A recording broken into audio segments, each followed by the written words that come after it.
जो हमारे देश का संविधान अंगीकृत हुआ था 26 नवंबर 1949 को हुआ था, 1949। और 2015 में भारत सरकार ने एक आदेश निकाला कि 26 नवंबर का जो दिन है उसे हम संविधान दिवस के रूप में मनाएंगे। सभी विद्यालयों में, कार्यालयों में, सरकारी संस्थाओं में आज का जो दिन है वो संविधान दिवस के रूप में मनाया गया है। और संविधान बनाने की जो रूपरेखा थी उसमें बहुत समय लग गया, क्योंकि देश आज़ाद हुआ था और आज़ादी के बाद तुरंत जो है देश का शासन संचालन जो है वो संविधान की रूपरेखा के हिसाब से, उसके मसौदे के हिसाब से होना था। क्योंकि कोई भी देश तभी तरक्की करता है, कोई भी देश तभी प्रगति करता है जब उस देश का एक संविधान, एक लिखित दस्तावेज हो, कुछ नियम हो, कुछ सिद्धांत हो। केवल देश ही नहीं, कोई भी परिवार, कोई भी संस्था बिना नियम कानूनों के हिसाब से बिल्कुल बेकार है। जब तक नियम कानून नहीं बनाए जाएंगे तब तक कुछ भी नहीं हो सकता। अब आप विद्यालय में आते हो तो विद्यालय में कुछ नियम कानून आपको देखने को मिलते हैं। प्रॉपर आप ड्रेस में आते हो, प्रॉपर आप बैग लेके आते हो, विद्यालय के नियम कानून जो है उसके हिसाब से आप अपनी दिनचर्या यहाँ पर बिताते हो। अगर ये नियम कानून न हो तो क्या होगा?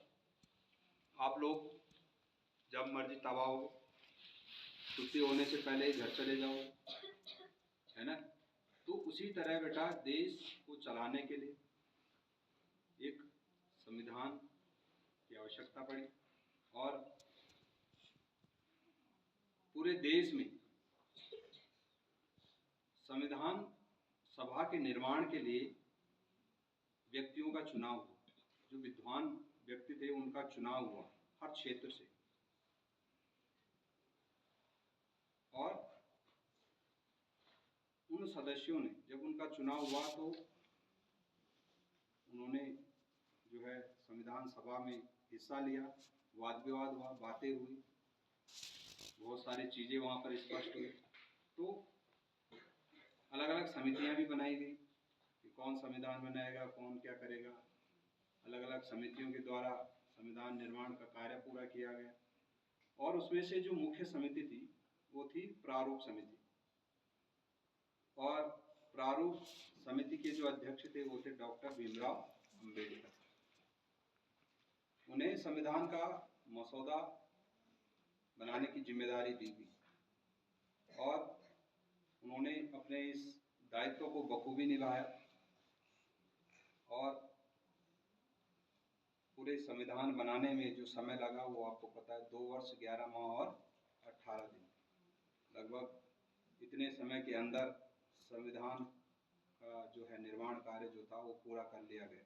और 26 नवंबर 1949 को इसको अंगीकृत किया गया, मतलब लागू नहीं किया गया लेकिन बनकर पूरी तरह से तैयार हो गया। और 26 जनवरी 1950 को इसको लागू कर दिया गया, जिसे हम गणतंत्र दिवस के रूप में मनाते हो। 26 जनवरी 1950 वो तिथि है जिसे हम गणतंत्र दिवस के रूप में आज तक जो है वो मनाते आ रहे हैं। तो आज के इस पर्व पर, आज के इस दिन पर हम जो है बाबा साहब अम्बेडकर एवं संविधान बनाने में जितने भी सदस्य थे उनको याद करते हैं, उनको नमन करते हैं। और सभी जो है आज ये शपथ भी लेते हैं कि हम देश के संवैधानिक नियमों का पालन करते हुए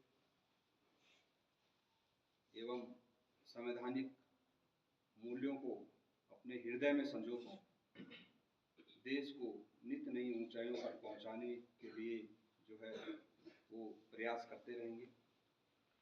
और इसी के साथ हम यहाँ पर वंदे मातरम जो राष्ट्रीय गीत हमारा है